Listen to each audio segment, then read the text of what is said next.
Η ομιλία που θα ακούσουμε είναι από την κυρία Μαρία Χαμηλάκη. Η Μαρία Χαμηλάκη είναι καταγωγή από την Κρήτη. Σπούδασε γεωπονία στο Αριστοτέλειο Πανεπιστήμιο Θεσσαλονίκης. Σήμερα, ως επιστημονική υπεύθυνη του Συλλόγου Ελλήνων Χορτοφάγων, με ερευνητικό ενδιαφέρον για το πώς οι διατροφικές μας επιλογές επηρεάζουν όχι μόνο την υγεία μας, αλλά και το περιβάλλον, ενθαρρύνοντας πρακτικές όπως η μείωση της σπατάλης τροφίμων και η υπεύθυνη κατανάλωση, θα παρουσιάσει τα αποτέλεσματα της μελέτης της Ελλάς ΒΕΚ, αναλύοντας τις τάσεις των Ελλήνων καταναλωτών απέναντι στη φυτική διατροφή. Η δουλειά της εστιάζει στη σύνδεση της επιστήμης με την κοινωνία, με στόχο τη μετάβαση σε ένα πιο βιώσιμο διατροφικό σύστημα. Είμαστε έτοιμοι να ακούσουμε.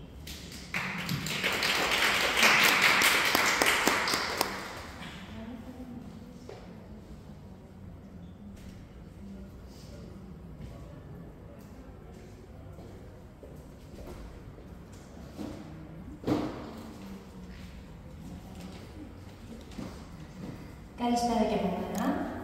Ονομάζομαι Λάκη Μαρία και είμαι γεωπόνος με κατεύθυνση Επιστήμη και Τεχνολογία Τροφίμων.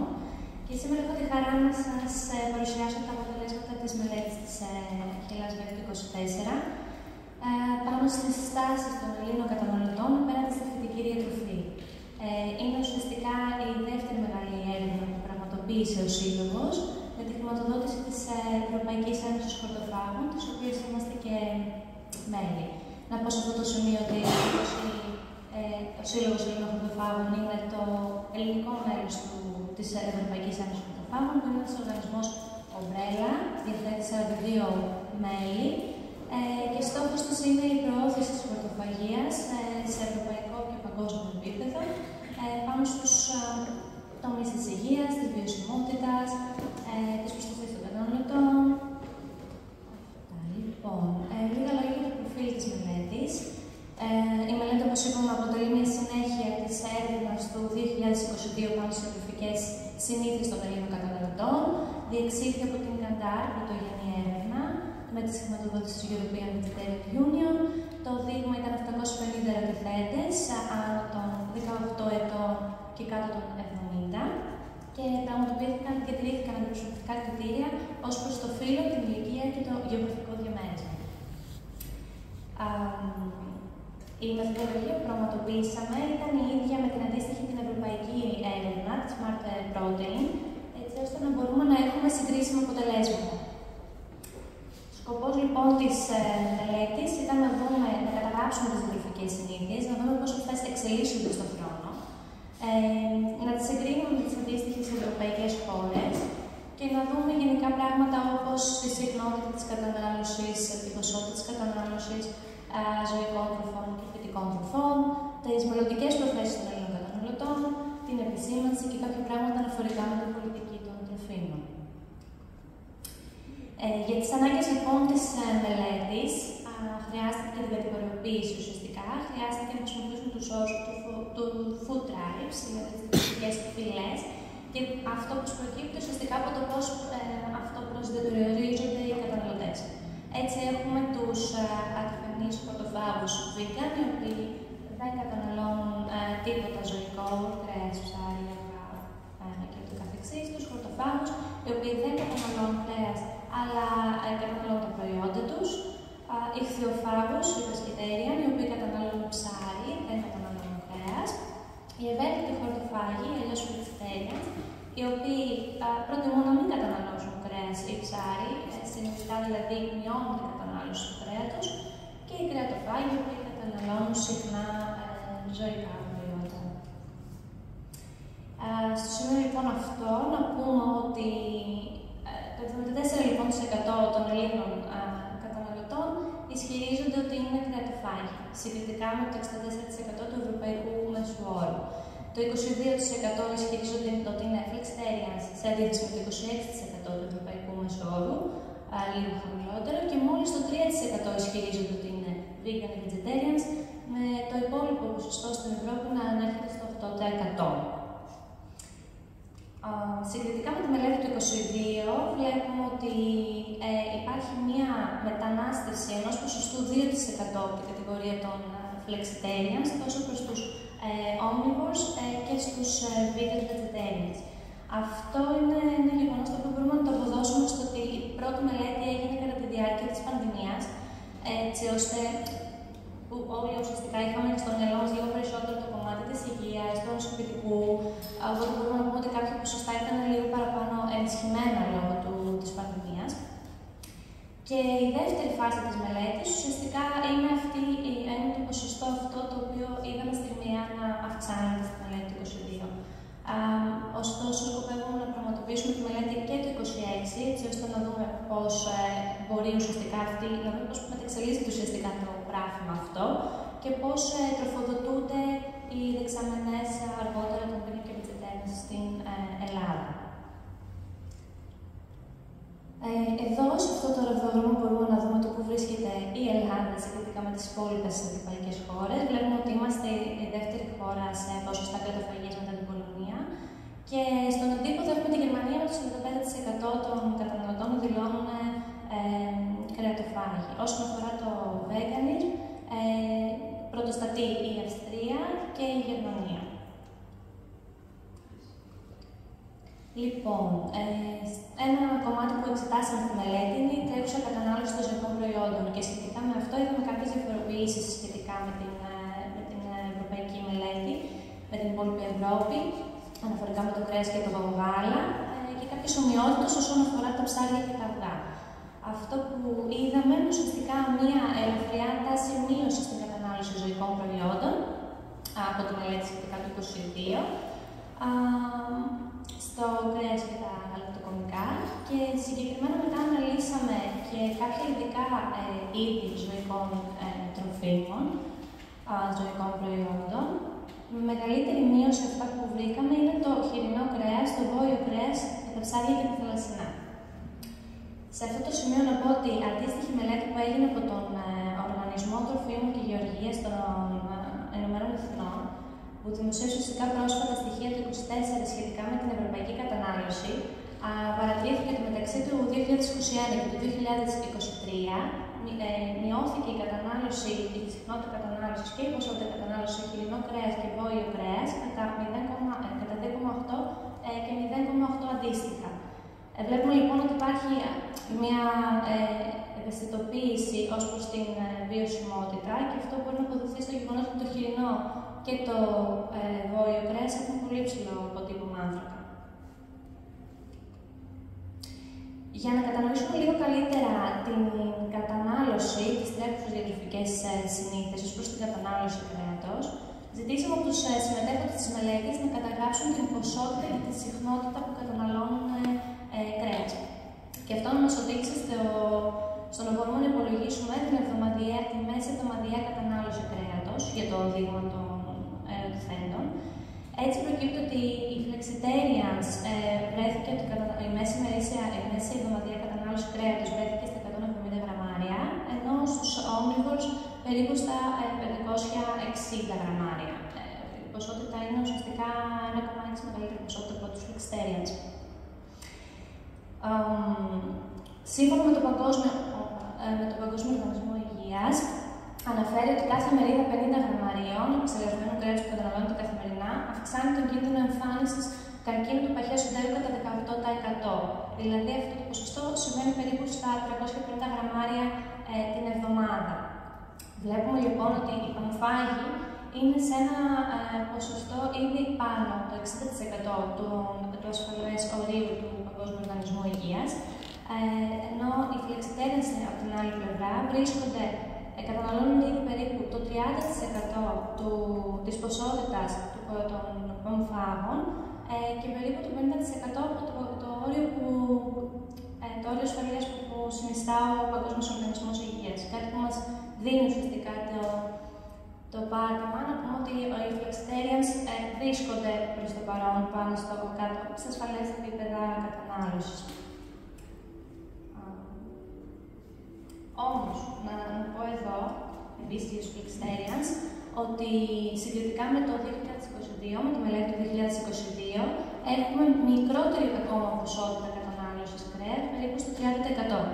Σε αυτό το σημείο να πούμε ότι βλέπουμε ότι ποσοτική διαφοροποίηση του δείγματος του πληθυσμού μπορεί να μην ήταν σημαντική, αλλά η ποιοτική διαφοροποίηση ήταν σημαντική. Και αυτό γιατί στην πραγματικότητα οι φλεξιτέρες καταναλώνουν 3 φορές μικρότερη ποσότητα κρέατος από ό,τι τους παμποπάγους και 30% μικρότερη ποσότητα από ό,τι κατανάλωναν το 2022. Οπότε, αν μέναμε στην πρώτη εικόνα ότι έχουμε μείωση του πληθυσμού των flexitarians, θα μέναμε στεναχώρια ότι δεν υπάρχει κάποια βελτίωση. Σε αυτό το σημείο λέμε ότι δεν υπάρχει, δεν έχει σημασία το τι δηλώνει ο καθένας, αλλά η ουσία είναι ότι μειώνεται η κατανάλωση κρέατος. Παρ' όλα αυτά, το 62% των Ελλήνων αναγνωρίζει και θεωρεί την κατανάλωση κρέατος στη χώρα υπερβολική. Και αναγνωρίζει και την ανάγκη επίσης της σταδιακής στροφής προς βιώσιμες διατροφικές συνήθειες. Ποιοι όμως υιοθετούν πιο βιώσιμες πρακτικές? Στη μελέτη βρήκαμε ότι οι γυναίκες και οι νέοι ηλικίας 18 με 34 χρονών είναι η ομάδα αυτή η οποία έχουν μια προδιάθεση στην υιοθέτηση μιας φυτικής διατροφής. Οπότε οι ομάδες αυτές αποτελούν και είναι η κρίσιμη αυτή η ομάδα που θα διαμορφώσει την κουλτούρα του αύριο.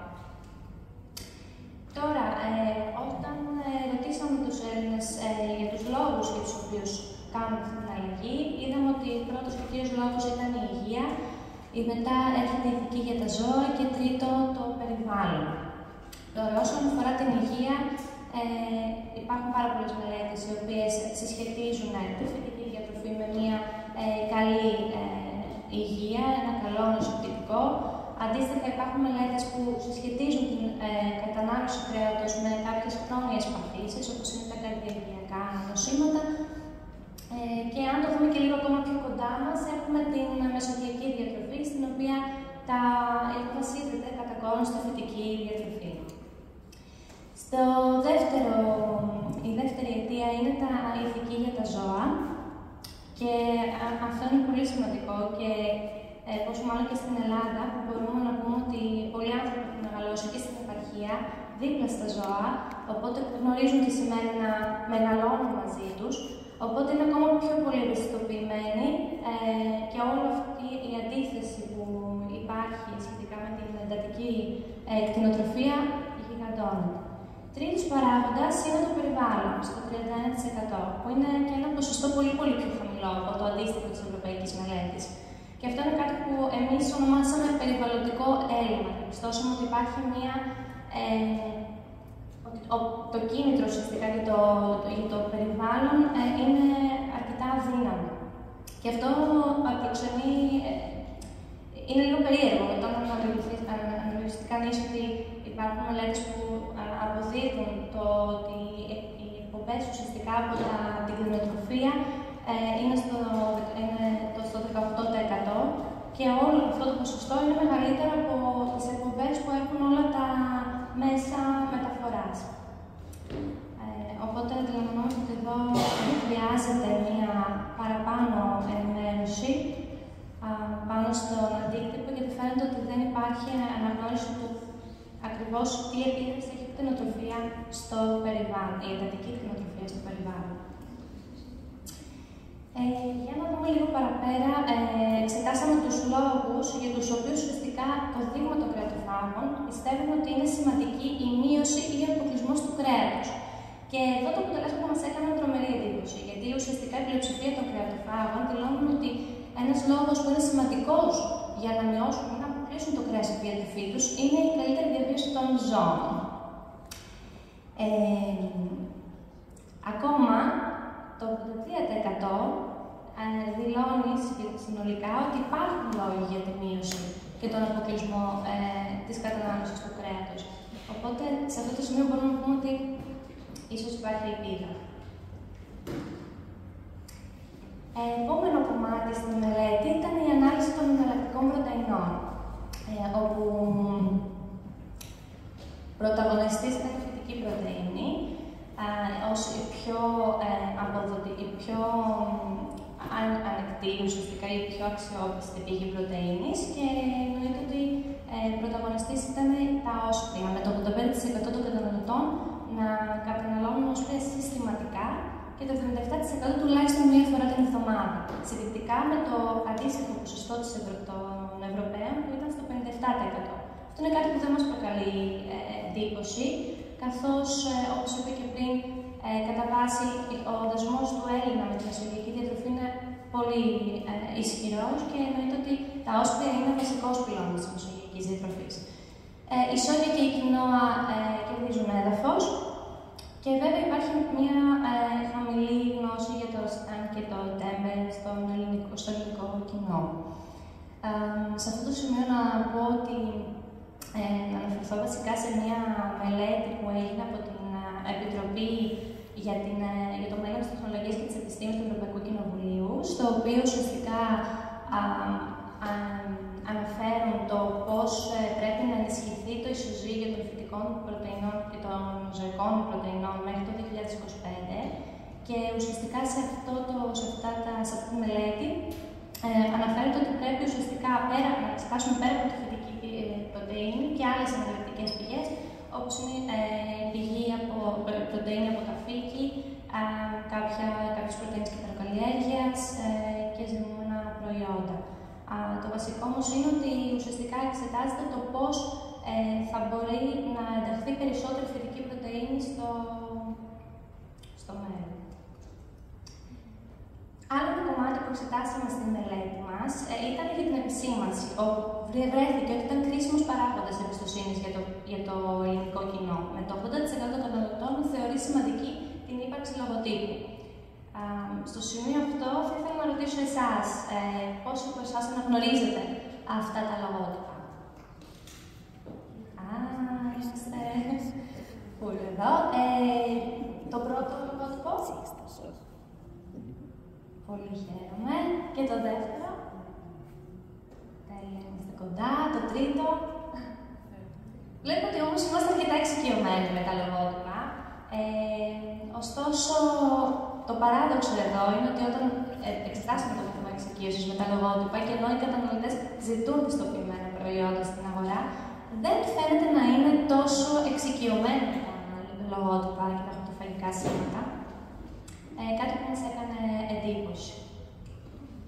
Τώρα, εξετάζοντας τις μελλοντικές προθέσεις των Ελλήνων, είδαμε ότι το 40% μειώνεται στο επόμενο διάστημα, σκοπεύει να μειώσει την κατανάλωση κρέατος και προϊόντων κρέατος, το 25% σκοπεύει να μειώσει την κατανάλωση σε γαλακτοκομικά προϊόντα και το 70% σκοπεύει να διατηρήσει την κατανάλωση σε εναλλακτικές φυτικές λύσεις, διατηρώντας την ίδια ποσότητα που καταναλώνει. Να πω εδώ ότι το ποσοστό αυτό ήταν στο 50% στη μελέτη του 2022.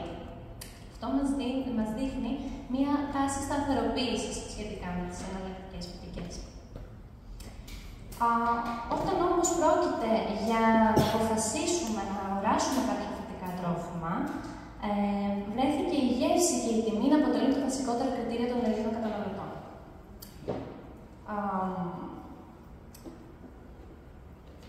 Στο σημείο αυτό βλέπουμε ότι οι γυναίκες επηρεάζονται από το κόστος, οι άνδρες επηρεάζονται από τη γεύση και οι νέοι επηρεάζονται από την υγεία. Σε αυτό το σημείο η βιομηχανία πρέπει να εστιάσει στην παραγωγή ουσιαστικά πιο ποιοτικών τροφίμων και σε προσιτές τιμές. Το πινακάκι αυτό ουσιαστικά μας δείχνει σε ποιους τομείς και ποιες κατευθύνσεις ουσιαστικά πρέπει να ακολουθήσουμε και πού χρειαζόμαστε δουλειά. Και ένα ακόμα κομμάτι που εξετάσαμε στη μελέτη ήταν σχετικά με την πολιτική τροφίμων, που ρωτήσαμε τις απόψεις των Ελλήνων καταναλωτών σχετικά με κάποιες πολιτικές. Σε αυτό το σημείο θα δώσω πάλι το λόγο σε εσάς και θα ρωτήσω ότι αν κάποιος είχε τη δυνατότητα να ζητήσει, να έρθει σε επαφή με ανθρώπους υπεύθυνους χάραξης πολιτικών και να ζητήσει κάποια πράγματα από αυτούς, τι θα ήταν αυτό που θα του ερχόταν πρώτο στο μυαλό. Θα ήθελε κάποιος να... Εκπαίδευση στα σχολεία. Εκπαίδευση στα σχολεία, πολύ σημαντικό. Κάποιος άλλος. Δεν παραλάβω την ερώτηση. Αν είχες τη δυνατότητα να ζητήσεις από κάποιον υπεύθυνο χάραξης πολιτικής κάτι σχετικά με τα φυτικά τρόφιμα. Τι θα ήθελες πού θα ήθελες περισσότερη ενίσχυση. Περισσότερη ενημέρωση, όπως ας πούμε αναφέρουμε και κοπαλιστά σχολεία. Ωραία. Μπορούμε να δούμε λοιπόν τι απάντησαν οι Έλληνες καταναλωτές. Το 71% απάντησε διαφάνεια στις πιστοποίησεις τροφίμων. Το 68% απάντησε στήριξη διαφοροποίησης πηγών πρωτεϊνών για την ενίσχυση της φυτικής παραγωγής. Το 68% ζήτησε οικονομικά κίνητρα σε οικολογικά τρόφιμα. Και το 66% πάλι κίνητρα για τα υγιεινά τρόφιμα. Βλέπουμε εδώ ότι ουσιαστικά το 7 στους 10 Έλληνες στηρίζουν τους παραγωγούς που στρέφονται στη φυτική και βιώσιμη γεωργία και θέτουν και σαφείς στόχους, δηλαδή θέλουν ξεκάθαρη ενημέρωση, σαφείς κατευθύνσεις και πολιτικές οι οποίες στηρίζουν τη φυτική και βιώσιμη γεωργία. Και ουσιαστικές μειώσεις ουσιαστικά για την κατανάλωση των ζωικών προϊόντων στην Ευρωπαϊκή Ένωση που απαιτούνται για την επίτευξη ουσιαστικά περιβαλλοντικών στόχων εξαρτώνται κυρίως με πολιτικές παρεμβάσεις, όπως αναφέρει και η ομάδα επιστημόνων της ΑΠΕΑ. Οπότε δεν είναι μία ελληνική ανάγκη μόνο. Και αναφερόμενοι στη διαφάνεια και ένα παραπάνω στην εμπιστοσύνη των καταναλωτών, να αναφέρω εδώ ένα κομμάτι που βρίσκεται τώρα στην επικαιρότητα και μας έχει γενικά προβληματίσει, αφορά την επισήμανση των φυτικών τροφίμων, κυρίως με κάποιους όρους κρέατος. Τον Ιούλιο του 2025 η Ευρωπαϊκή Επιτροπή πρότεινε την απαγόρευση κάποιων όρων κρέατος στα φυτικά τρόφιμα, όπως για παράδειγμα φιλέτο, κοτόπουλο και βοδινό. Και το Ευρωπαϊκό Κοινοβούλιο ήρθε στο να επεκτείνει αυτές τις απαγορεύσεις και να συμπεριλάβει μέσα το λουκάνικο, την μπριζόλα, το μπιφτέικι. Αυτό πέρασε ουσιαστικά στην ψηφοφορία στο Ευρωκοινοβούλιο και τώρα την Τρίτη ουσιαστικά το βλέμμα μας θα έρχεται στην ψηφοφορία που πρόκειται να γίνει στην Ολομέλεια, όπου εκεί τα ευρωπαϊκά μέλη ουσιαστικά θα κληθούν να αποφασίσουν κατά πόσο όντως θα ψηφιστεί αυτό, θα περάσει και θα υιοθετηθούν αυτοί οι όροι. Στο συγκεκριμένο κομμάτι να αναφέρω ότι η Ευρωπαϊκή Ένωση Χορτοφάγων μαζί με άλλους 250 οργανισμούς σε όλη την Ευρώπη έχουν ξεκινήσει μια καμπάνια εναντίωσης σε αυτήν την πρόταση. Μπορείτε να σκανάρετε το QR εδώ πέρα, ουσιαστικά είναι για τους καταναλωτές και να προσθέσετε τα στοιχεία σας, όποιος ενδιαφέρεται. Και είναι ένα πάρα πολύ σημαντικό σημείο αυτό που κρίνει το πώς θα εξελιχθεί το κράτος, γιατί ουσιαστικά βλέπουμε ότι αυτή τη στιγμή προς το που κινούμαστε. Θέλουμε μια Ευρώπη η οποία προχωράει στην μετάβαση στη διατροφική ή μια Ευρώπη που καθυστερεί. Οπότε θα αναμένουμε τις εξελίξεις σε αυτό. Γενικότερα, όποιος δεν προλάβει με το QR, μπορώ να το δώσω και μετά να τελειώσω την παρουσίαση. Και μια σημείωση για τον ταχυδρομικό κώδικα που ζητάει. Θέλει τα 3 ψηφία, κενό και τα επόμενα 2. Όποιον έχει κάποιο θέμα. Οπότε, η Ευρωπαϊκή Ένωση Χορτοφάγων, στην οποία είπα και πριν είμαστε μέλη, δραστηριοποιείται ενεργά στο κομμάτι της πολιτικής. Και γι' αυτό θέλω να σταθώ σε τρία έγγραφα στόχους, ας το πούμε έτσι. Έχουμε πρώτα το δανέζικο σχέδιο δράσης για τα φυτικά τρόφιμα, το οποίο οραματιζόμαστε να δούμε και σε εθνικό επίπεδο και σε ευρωπαϊκό επίπεδο πάλι για τα φυτικά τρόφιμα. Έχουμε το European Product Diversity Certification, επίσης ένα πολύ σημαντικό έντυπο το οποίο μιλάει για τη διαφοροποίηση των πρωτεϊνών και πώς μπορεί να ενισχυθεί να εξοπλιστεί μάλλον όλο το δυναμικό του φυτικού κλάδου. Με συγχωρείτε. και το Blueprint for an EU Action Plan, το οποίο είναι ουσιαστικά πάλι ένα σχέδιο δράσης, αναφέρει συγκεκριμένες πρωτοβουλίες και μέτρα τα οποία χρειάζεται να υιοθετηθούν προς τη δημιουργία ενός ευρωπαϊκού σχεδίου δράσης, το οποίο συνυπογράφει και η Γελάσβερ. Και τώρα μια ματιά λίγο προς το μέλλον. Ο Σύλλογος Ελέγχου του Φάρμακου πρόκειται να συμμετέχει στην Πανευρωπαϊκή Σύνοδο Κορυφής στο Plant Food Summit στην Κοπεχάγη στις 20 και 21 Οκτωβρίου. Πρόκειται για μια συζήτηση, μια σύνοδο κορυφής όπου αγρότες, επιστήμονες, φορείς υγείας και πρόσωποι καταναλωτών θα συμμετέχουν σε μια συζήτηση για τη διαμόρφωση ουσιαστικά του οράματος για τα φυτικά τρόφιμα στην Ευρώπη. Οι τρεις άξονες που θα συζητηθούν είναι η σύνδεση της υπαίθρου και των πόλεων, καινοτόμους καλλιέργειες και προϊόντα και ενεργοποίηση επαγγελματιών και πόλεων. Είναι πάρα πολύ σημαντική η παρουσία της χώρας μας σε αυτό το κομμάτι, γιατί κρίνει την επόμενη μέρα στην Ευρώπη των φυτικών τροφίμων. Μπορεί να επηρεάσει μάλλον. Τώρα, στην ερώτηση τι ζητούν οι καταναλωτές από τη βιομηχανία, θα ήθελα πάλι να μου απαντήσετε εσείς. Τι θα ζητούσατε από τη βιομηχανία τροφίμων για τα φυτικά τρόφιμα?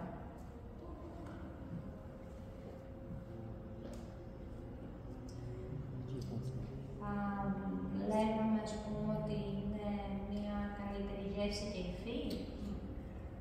Οι καταναλωτές, οι Έλληνες καταναλωτές μας απάντησαν για την καλύτερη γεύση και υφή των φυτικών τροφίμων, για την οικονομική προσιτότητα, για την ενίσχυση της διαθεσιμότητας, για την ποικιλία, την εκπαίδευση και ενημέρωση, όπως είπατε και εσείς πολύ σωστά νωρίτερα, και γενικά υγιεινά και βιώσιμα τρόφιμα. Και σε αυτό το σημείο να πω ότι ουσιαστικά από τη μελέτη του 22 που κάναμε από εξ αρχής, διαπιστώσαμε ότι οι Έλληνες καταναλωτές έχουν την ανάγκη να βρουν φυτικά τρόφιμα και δεν βρίσκουν. Οπότε πήγαμε σε μια διαδικασία να δούμε για ποιον λόγο υπάρχει αυτό το αίσθημα. Δεν υπάρχουν όντως, υπάρχουν και δεν τα βρίσκουν, και ποιο είναι το πρόβλημα ουσιαστικά. Οπότε ξεκινήσαμε μια διαδικασία χαρτογράφησης εστιατορίων ανά την Ελλάδα, έτσι ώστε να δούμε υπάρχουν τελικά διαθέσιμες επιλογές. Γιατί βλέπουμε ότι οι flexitarians πηγαίνουν στα εστιατόρια ψάχνοντας πιάτα τα οποία δεν περιείχαν κρέας, ψάχνουν φυτικές επιλογές και αντίστοιχα οι χορτοφάγοι φίλοι μας πηγαίνουν σε εστιατόρια και αυτό που αντιμετώπιζαν είναι ότι βλέπανε μόνο ορεκτικά σαλάτες και πατάτες. Ωραία. Οπότε μπορούμε για να πούμε τις ερωτήσεις και πώς βρίσκουμε στον χρόνο, να σκεφτείτε το περίπτερό μας, να μιλήσουμε για το χορτοφαγικό χάρτη. Είναι κάτι το οποίο θέλουμε συνεχώς να εξελίσσεται, να παίρνουμε και από εσάς το feedback στο κατά πόσο τα εστιατόρια συνεχίζουν να προσφέρουν αυτές τις επιλογές. Οπότε, με χαρά σας το περιμένουμε εκεί και ευχαριστώ πάρα πολύ για την προσοχή σας.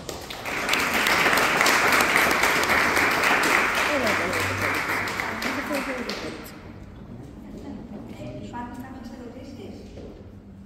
Κάποιος θα ήθελε να ρωτήσει κάτι, κάποια διευκρίνηση?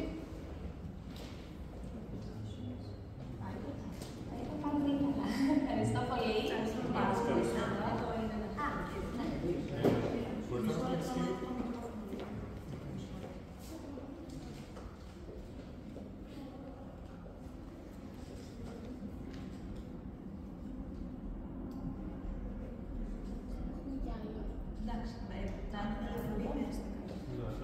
Αν μπορείτε να μας μιλήσει λίγο παραπάνω για το ψήφισμα στο Ευρωκοινοβούλιο που θα γίνει αναφορικά με τις απαγορεύσεις, δηλαδή από πού υπήρξε πίεση για να προχωρήσει αυτό το ψήφισμα. Ουσιαστικά ήταν μια πρόταση της Επιτροπής. Το επιχείρημα ήταν ότι υπάρχει σύγχυση καταναλωτών στους αυτούς τους όρους, ενώ ουσιαστικά υπάρχουν πάρα πολλές μελέτες που αποδεικνύουν ότι οι καταναλωτές δεν μπερδεύονται βλέποντας αυτούς τους όρους για τα φυτικά τρόφιμα. Οπότε το αντεπιχείρημα σε αυτή την περίπτωση είναι ότι ουδέποτε καμία μελέτη δεν ήρθε να υποστηρίξει την αρχική αυτή υπόθεση, ότι ο καταναλωτής εκπαιδεύεται. Οπότε το βασικό επιχείρημα της Ευρωπαϊκής Επιτροπής είναι για την προστασία των καταναλωτών. Αυτό που ουσιαστικά αναφέρει και η Ευρωπαϊκή Ένωση με τον πάγο είναι ότι ουσιαστικά η υπάρχουσα νομοθεσία, το υπάρχον νομοθετικό πλαίσιο που αφορά την προστασία των καταναλωτών, ο κανονισμός 1169, προστατεύει πλήρως πάνω σε αυτό το κομμάτι για την παραπλάνηση των καταναλωτών. Είναι ένας κανονισμός που προστατεύει ουσιαστικά την οποιαδήποτε σύγχυση μπορεί να υπάρξει πάνω σε αυτό το κομμάτι. Αυτό, λοιπόν, το βασικό είναι ο καταναλωτής. Ότι είναι...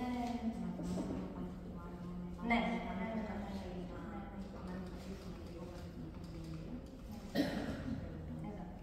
Άμα θέλετε πιο μετά, μόλις τελειώσουμε, δηλαδή μπορείτε να περάσετε ως κατάλληλα και να έχετε τις πληροφορίες. Και παρ' όλα αυτά, ακόμα και αν το θεωρεί αυτό η Ένωση Ευρωπαϊκών, αν ψηφιστεί, θα εφαρμοστεί, ξέρουμε, ή... Για να... Ναι, καλά πάμε. Ναι, ουσιαστικά για να φτάσει σε επίπεδο κανονισμού, έχει μια διαδικασία 1 με 2 χρόνια.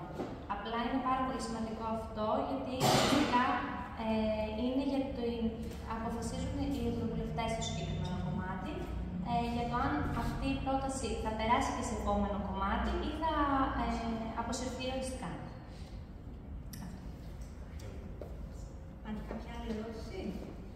Και να πω ότι και το συγκεκριμένο κομμάτι, μια σημείωση, η συγκεκριμένη τροπολογία είχε απασχολήσει και το 20. Είχε επανέλθει και τότε ουσιαστικά πάλι το δικαστήριο, το Ευρωπαϊκό Δικαστήριο, είχε απορρίψει αυτό το πράγμα και είχε επιβεβαιώσει ότι όντως οι καταναλωτές δεν συγχαίρουν. Ενώ τώρα επανέρχεται ξανά. Αυτό είναι λίγο το περίεργο σε αυτή την υπόθεση, όταν το ίδιο το σώμα έχει αποφανθεί ότι δεν προκαλείται κάποια σύγχυση στους καταναλωτές. Να ρωτήσω και εγώ. Ο φορέας των καταναλωτών, ο ευρωπαϊκός, τι λέει? Όπα. Έχω αρκετά δυνατή φωνή, αλλά οκ. Ο φορέας που εκπροσωπεί τους καταναλωτές ευρωπαϊκά, να μας πει καλύτερα εκείνος αν οι καταναλωτές μπερδεύονται ή όχι. Τι λέει, η επίσημη θέση του ποια είναι?